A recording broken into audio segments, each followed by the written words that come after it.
ಕಗ್ಗವನ್ನು ಪ್ರೀತಿಯಿಂದ ಆಲಿಸುತ್ತಿರುವಂಥ ಎಲ್ಲ ಸಹೃದಯ ಮಿತ್ರರಿಗೂ ನಮಸ್ಕಾರಗಳು.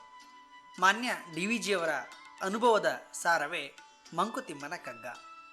ಸರಳ ಕಗ್ಗದೊಂದಿಗೆ ಸರಳ ತಾತ್ಪರ್ಯದೊಂದಿಗೆ ಸರಣಿ ಸಂಚಿಕೆ 45. ನಾನು ಕರುಣಾಕರ ಬಳಕೂರು. ಇಂದಿನ ಕಗ್ಗವಾಚನ: ಸತ್ಯನ್ ಎಂದು ಎನಬೇಡ, ಸೋತೆನ್ ಎಂದು ಎನಬೇಡ. ಸತ್ಯನ್ ಎಂದು ಎನಬೇಡ, ಸೋತೆನ್ ಎಂದು ಎನಬೇಡ. ಬತ್ತಿತು ಎನ್ನವಳು ಸತ್ವದ ಊಟ ಎನಬೇಡ. ಬತ್ತಿತು ಎನ್ನವಳು ಸತ್ವದ ಊಟ ಎನಬೇಡ. ಮೃತ್ಯು ಎನ್ನುವುದು ಒಂದು ತೆರೆ ಇಳಿತ, ತೆರೆ ಏರು. ಮೃತ್ಯು ಎನ್ನುವುದು ಒಂದು ತೆರೆ ಇಳಿತ, ತೆರೆ ಏರು.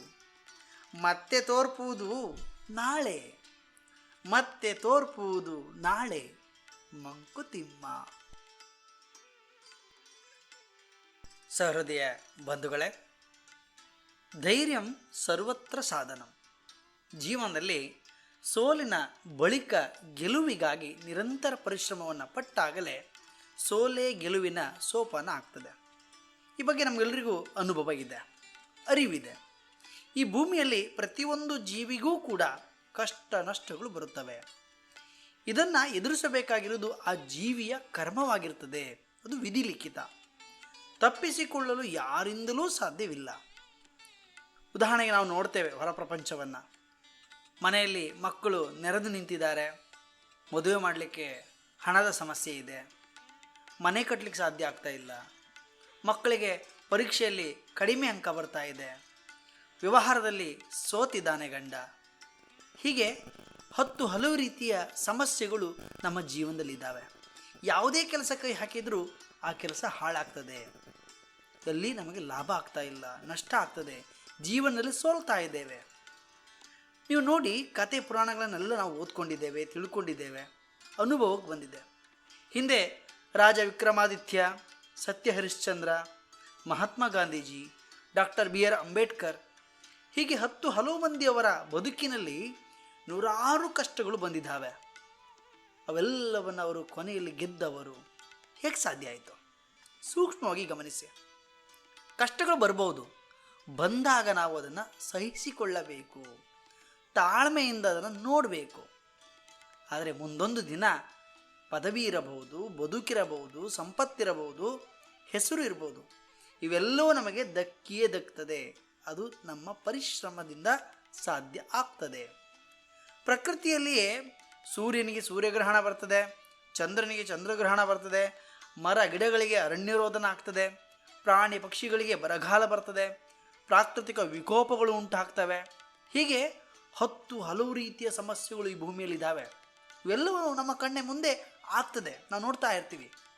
ಹಾಗಿರುವಾಗ ಸಾಮಾನ್ಯ ಮನುಷ್ಯನ ಬದುಕಿನಲ್ಲಿ ಕಷ್ಟ ನಷ್ಟಗಳು ಬಂದಾಗ ಕೈ ಚೆಲ್ಲಿ ಕುಳಿತುಕೊಳ್ಳುವುದು, ಏನು ಮಾಡಬೇಕು ಅಂತ ಗೊತ್ತೇ ಆಗೋದಿಲ್ಲ. ಕೇವಲ ಪ್ರಶ್ನೆ ಮಾತ್ರ ಕಾಡ್ತದೆ ಅಲ್ಲಿ. ಬದುಕಿನಲ್ಲಿ ಕಷ್ಟಗಳು ಬಂದಾಗ ಮೊದಲು ನಾವು ಏನು ಮಾಡಬೇಕಾಗಿರೋದು ಅಂತಾಗ ಆಲೋಚನೆ ಮಾಡೋದಾದರೆ, ನಮ್ಮ ಒಳಗೆ ನಾವು ಸಂತೈಸಿಕೊಳ್ಳಬೇಕು. ಕಷ್ಟ ನಮಗೆ ಬರದೆ ಇನ್ಯಾರಿಗೆ ಬರುತ್ತೆ? ಆತ್ಮವಿಶ್ವಾಸವನ್ನು ನಾವು ತುಂಬಿಕೊಳ್ಬೇಕು. ನಮ್ಮ ಬದುಕನ್ನು ನಾವು ಗೆದ್ದೇ ಗೆಲ್ತೇವೆ, ದೃಢ ನಿರ್ಧಾರ ಇರಬೇಕು.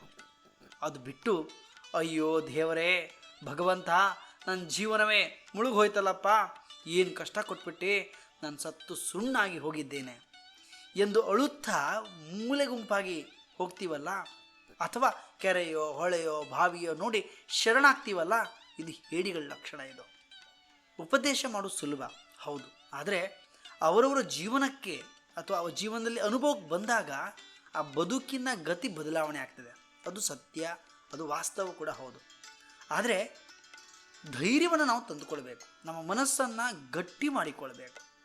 ಆಗ ಮಾತ್ರ ಯಾವುದೇ ಸಮಸ್ಯೆ ಇದ್ದರೂ ಕೂಡ ಅದಕ್ಕೆ ಪರಿಹಾರ ಇದೆ ಅಂತ ಕೃಷ್ಣ ಪರಮಾತ್ಮ ಅಲ್ಲಿ ಭಗವದ್ಗೀತೆಯಲ್ಲಿ ಹೇಳಿದ್ದನ್ನು ನಾವು ನೆನಪಿಸ್ಕೊಳ್ಬೋದು. ಹಾಗಾಗಿ ನಾನು ಸಂಪೂರ್ಣವಾಗಿ ಸೋತು ಹೋಗಿದ್ದೇನೆ ಎಂದು ಕುಳಿತು ಪ್ರಯೋಜನವಿಲ್ಲ. ಬದಲಾಗಿ ಬದುಕಿನಲ್ಲಿ ಹೋರಾಟದ ಮೂಲಕ ಹತಾಶೆಗೊಳ್ಳದೆ ನಮ್ಮ ಬದುಕಿಗೆ ಹೊಸ ಮುನ್ನುಡಿಯನ್ನು, ಹೊಸ ಇತಿಹಾಸವನ್ನು ನಮಗೆ ನಾವೇ ಸೃಷ್ಟಿ ಮಾಡಿಕೊಳ್ಬೇಕು. ನಮ್ಮ ಶಕ್ತಿ, ನಮ್ಮ ಸತ್ವದ ಒಲವು ಬಲವು ಸಂಪೂರ್ಣವಾಗಿ ಬತ್ತಿ ಹೋಗಿದೆ ಎಂದು ಗೋಳಾಡದೆ, ಮೃತ್ಯು ಎನ್ನುವುದು ಸಮುದ್ರದಲ್ಲಿ ಒಂದು ಅಲೆ ಕೆಳಕ್ಕೆ ಬಿದ್ದಂತೆ ಅಷ್ಟೇ. ಆ ಅಲೆ ಪುನಃ ಮೇಲೆ ಕೇಳ್ತದೆ. ಅಲ್ಲಿಯವರೆಗೆ ಸಹಿಸಿಕೊಳ್ಳುವ ತಾಳ್ಮೆ ನಮ್ಮದಾಗಬೇಕು, ನಿಮ್ಮದು ಆಗಬೇಕು. ಆಗ ಮಾತ್ರವೇ ನಮ್ಮ ಬದುಕನ್ನು ನಾವು ಗೆಲ್ಲಲಿಕ್ಕೆ ಸಾಧ್ಯ ಆಗ್ತದೆ. ಬಲ್ಲವರು ಹೇಳಿಲ್ವೇ, ತಾಳಿದವನು ಬಾಳಿಯಾನು. ಪ್ರಪಂಚದಲ್ಲಿ ಮನುಷ್ಯನಿಗೆ ಇತ್ತೀಚಿನ ದಿನಗಳಲ್ಲಿ ನಾವು ನೋಡ್ತೇವೆ, ತಾಳ್ಮೆ ಎನ್ನುವಂಥ ಪದವ ಅರ್ಥವನ್ನೇ ತಿಳಿದುಕೊಳ್ಳಿಕ್ಕೆ ಅವನಿಗೆ ತಾಳ್ಮೆ ಇಲ್ಲ. ಇದು ವಿಪರ್ಯಾಸ. ತಾಳ್ಮೆ ಬೇಕು. ನಾವು ಕೇಳುವಂತಹ, ಸಹಿಸಿಕೊಳ್ಳುವಂತಹ, ನೋಡುವಂತಹ ಆ ಮನಸ್ಥಿತಿಯೇ ನಮಗಿಲ್ಲ ಇವತ್ತು. ಇದು ಬಹಳ ದುರಂತ. ಮನುಷ್ಯನ ಬಾಲ್ಯ, ಯೌವನ, ಪ್ರೌಢಾವಸ್ಥೆ ಹೀಗೆ ಒಂದಲ್ಲ ಒಂದು ಅವನ ಕಾಲಘಟ್ಟದಲ್ಲಿ ಬೇರೆ ಬೇರೆ ವೃತ್ತಿಗಳಲ್ಲಿ ತೊಡಗಿಸಿಕೊಂಡಾಗ, ಅವನು ಕಾರ್ಯ ಪ್ರವೃತ್ತನಾದಾಗ, ಅದು ದೈಹಿಕವಾಗಿರ್ಬೋದು, ಮಾನಸಿಕವಾಗಿರ್ಬೋದು, ಆ ಸಮನ್ವಯತೆಯನ್ನು ಕಾಪಾಡಿಕೊಂಡಾಗ ಅವನು ಬದುಕನ್ನು ಗೆಲ್ತಾನೆ.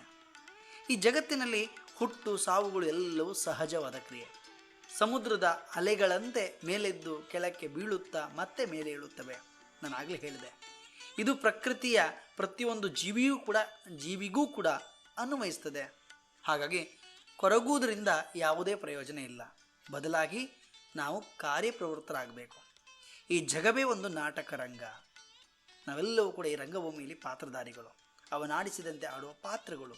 ಹಾಗಾಗಿ ನಾವು ಆ ನಾಟಕದ ಒಳಗಡೆ ನಮಗೆ ಸಿಕ್ಕಿರುವ ಪಾತ್ರಕ್ಕೆ ಪರಕಾಯ ಪ್ರವೇಶ ಮಾಡುವುದರ ಮೂಲಕ ಆ ಪಾತ್ರಕ್ಕೆ ಜೀವ ತುಂಬಬೇಕಷ್ಟೆ. ಈಗಿನ ಪ್ರಪಂಚವೇ ತುಂಬಾ ಫಾಸ್ಟ್. ಸ್ವಲ್ಪ ಯಾಮಾರಿದ್ರೂ ಇನ್ನೊಬ್ಬ ಆ ಜಾಗವನ್ನು ಆಕ್ರಮಿಸ್ಕೊಳ್ತಾನೆ. ಹಾಗಿರುವಾಗ ಇಂದು ಸಮಯದೊಂದಿಗೆ ನಾವು ಸ್ಪರ್ಧೆಗೆ ಇಳಿದಿದ್ದೇವೆ. ಅದರೊಂದಿಗೆ ಹೊಡೆದಾಟ, ಬಡಿದಾಟವನ್ನು ಮಾಡ್ತಾ ಇದ್ದೇವೆ. ಆದರೆ ಒಂದೇ ಒಂದು ಕೆಲಸ ಮಾಡಲು ನಿರ್ದಿಷ್ಟ ಸಮಯ ಬೇಕಾಗ್ತದೆ. ಎಲ್ರಿಗೂ ತಿಳಿದಿರುವ ವಿಚಾರವೇ. ಆದರೆ ಆ ವಿಚಾರದ ನೆಲೆಗಟ್ಟನ್ನು ನಾವು ಸರಿಯಾಗಿ ಅರ್ಥೈಸಿಕೊಳ್ಳುವಲ್ಲಿ ಸೋತಿದ್ದೇವೆ. ಉದಾಹರಣೆಗೆ, ಒಂದು ಬೀಜವನ್ನು ನಾವು ನೆಲದಲ್ಲಿ ನೆಟ್ಟಾಗ ಅದು ಮೊಳಕೆಯೊಡೆದು ಮರವಾಗಿ, ಹೂ ಬಿಟ್ಟು, ಕಾಯಿಯಾಗಿ, ಪಕ್ವವಾಗಿ, ಹಣ್ಣಾಗಲು ಕಾಲಾವಕಾಶ ಬೇಕೋ ಬೇಡವೋ ನೀವೇ ಹೇಳಿ? ಬೇಕು. ಹಾಗಂತಾದ ಮೇಲೆ ನಮ್ಮ ಜೀವನದಲ್ಲಿಯೂ ಕೂಡ ಯಾವುದೇ ಒಂದು ಕೆಲಸ ಮಾಡಿದಾಗ ಅದರ ಪ್ರತಿಫಲಕ್ಕಾಗಿ ನಾವು ಕಾಯಲೇಬೇಕು. ಮನಸ್ಥಿತಿಯಲ್ಲಿ, ಬದುಕಿನಲ್ಲಿ ಎಲ್ಲದಕ್ಕೊಂದು ಅವಕಾಶ ಇದೆ. ತಾಳ್ಮೆಯಿಂದ ಕಾಯುವ ಆ ಶಕ್ತಿ ನಮ್ಮಲ್ಲಿರಬೇಕು. ಕರ್ಮ ನಮ್ಮಿಂದಾಗಲಿ, ಪ್ರತಿಫಲ ಖಂಡಿತವಾಗಿಯೂ ಕೂಡ ಭಗವಂತ ಕೊಟ್ಟೇ ಕೊಡುತ್ತಾನೆ ಎನ್ನುವಂಥ ಭರವಸೆಯೊಂದಿಗೆ ನಾವು ಮುಂದೆ ಸಾಗೋಣ. ಬಂದಿದ್ದು ಬರಲಿ, ಭಗವಂತನ ದಯೆ ಇರಲಿ ಎಂಬ ಆತ್ಮವಿಶ್ವಾಸ, ನಂಬಿಕೆ, ಶ್ರದ್ಧೆಯಿಂದ ಮುನ್ನಡೆಯೋಣ. ಏನಂತೀರಿ? ನಾಳೆ ಇನ್ನೊಂದು ಕಗ್ಗದೊಂದಿಗೆ ಬರುತ್ತೇನೆ. ಅಲ್ಲಿವರೆಗೂ ಶುಭ ದಿನ. ನಮಸ್ಕಾರ.